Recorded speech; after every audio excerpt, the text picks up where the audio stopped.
अब कभी नहीं छूटेंगे आपके फेवरेट टीवी शोज ZEE5 के साथ बिल्कुल फ्री। बाबू साहब, तो के मारे को आग लगने का इंतजार करना चाहिए था। बाबू साहब, आपने ही तो मारे को सिखाया है कि खुद से पहले दूसरों की मदद करो, उनके बारे में सोचो। फिर आज तो सवाल देवी हुकुम का था। सब कुछ देखते हुए भी कैसे चुप खड़ी रहती बाबू साहब? जो भी बोल छोरी, अगर सच्ची में हुकुम के पल्लू में आग लगने वाली थी तो किसी और की नजर क्यों ना पड़ी? बाबू साहब, कि थारे को भी अपनी वसु की बातों पे भरोसा ना है।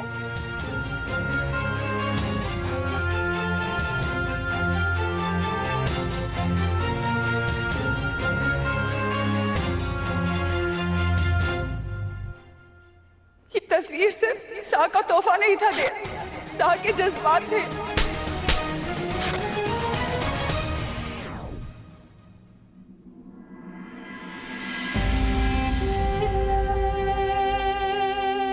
सब तुमसे हमेशा कहते हैं अभी अपने भाई जैसा बनो, मुझसे कुछ सीखो।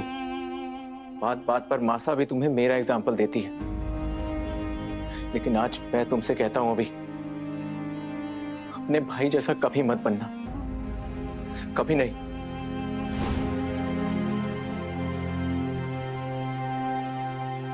दादा, दादा आप इतना स्ट्रेस क्यों ले रहे हो?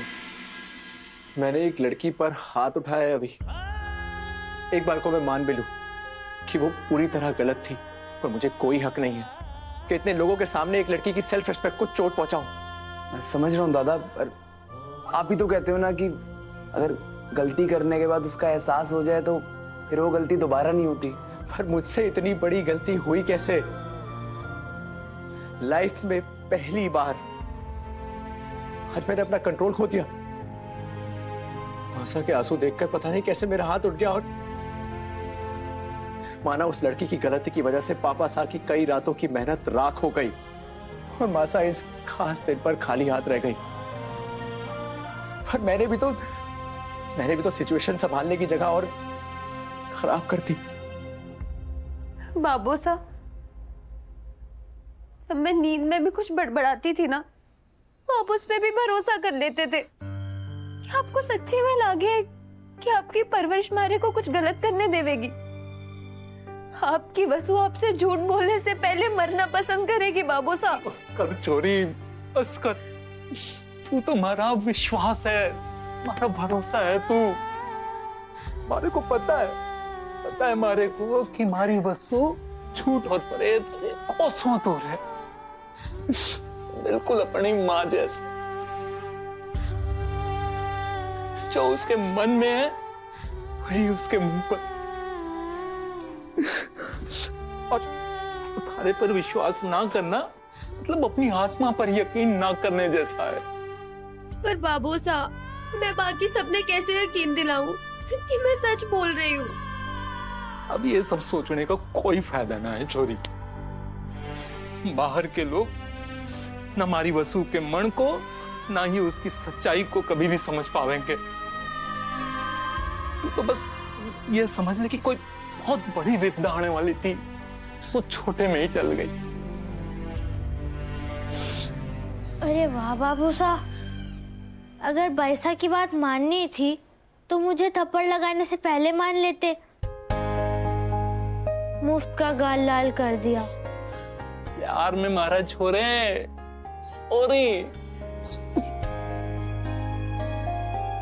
बड़ा जोर का प्यार था बाबू साहब, आपकी बार ऐसा प्यार तो नहीं करेंगे ना?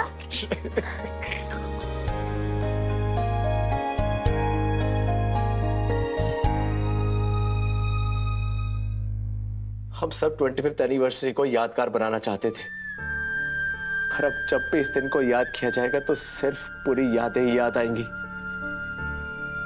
दादा, दादा, दादा आप बुरी से बुरी सिचुएशन को भी ना बहुत ही आसानी से बेटर बना देते हो। एंड आई एम श्योर कि आप अपनी इस गलती को भी ठीक करने का रास्ता ना कहीं से डेफिनेटली निकाल लोगे।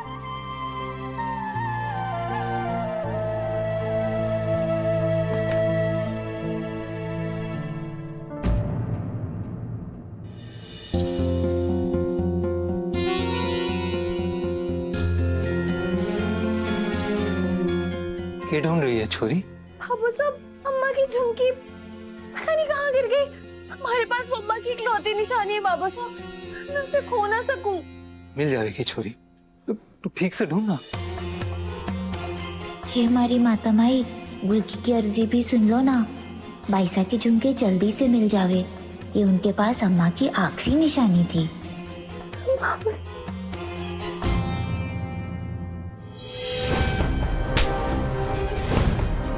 बाबू साहब, हमारे को लगता है वो बाहर की स्टेज के पास ही होगी, तो मैं अभी लेकर आऊं। वसु ठहर, तू कोठी की तरफ ना जाएगी। पर बाबू साहब, हमारे पास अम्मा की और कोई निशानी नहीं है, हमारे को जाने दो बाबू साहब। समझ ले छोरी कि तूने अपनी झुमकी देवी हुकुम ने भेंट चढ़ा दी है। चल चल सामान बांधते हैं हम लोग, और कल सुबह की पहली गाड़ी से हम तीनों मोगरे निकल जाएंगे। चल बाबू साहब, लेकिन तीनों तीनों क्यों जाएंगे बाबू साहब? देवी हुकुम ने तो हमारे को सजा दिया है ना, तो इस सजा का पालन भी तो मैं ही करूंगी ना बाबू साहब। बाबू साहब, आप यहीं रुकोगे इसी कोठी में थारी जान बसे है बाबू साहब। और थारे में मारी आत्मा, अपनी आत्मा से अलग होके कोई जी सके है क्या? अब हमारी बात सुनो बाबू साहब, मैं कल सवेरे ही देवी हुकुम के पैरों में पड़ के उनसे माफी मांग लूंगी। आप ही तो कहते हो ना कि देवी हुकुम ने इंसानों की परख है, वो हमारी बात जरूर समझेंगी बाबू साहब, हमारे को माफ भी कर देंगी। उनके यहाँ ना तो गलतियों की कोई गुंजाइश हुए और ना माफी की। हुकुम ने इतने सालों में आज तक कभी भी अपने फैसले को ना बदला, तो झूठी उम्मीदें ना पाल। हम तीनों के गांव जाने में ही हम सबकी भलाई है ना?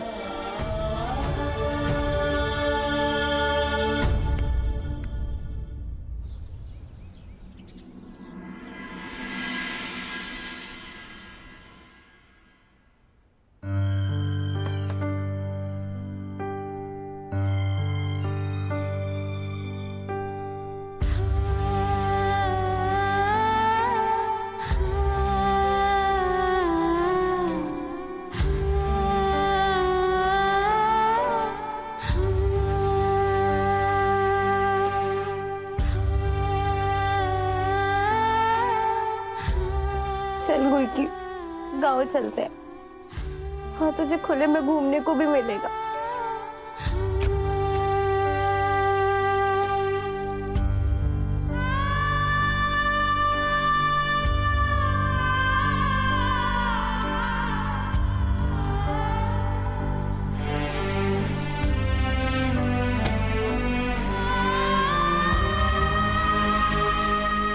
तुम दोनों यहीं रुको, मैं हुकुम से आखिरी बार मिलकर आऊं हूं।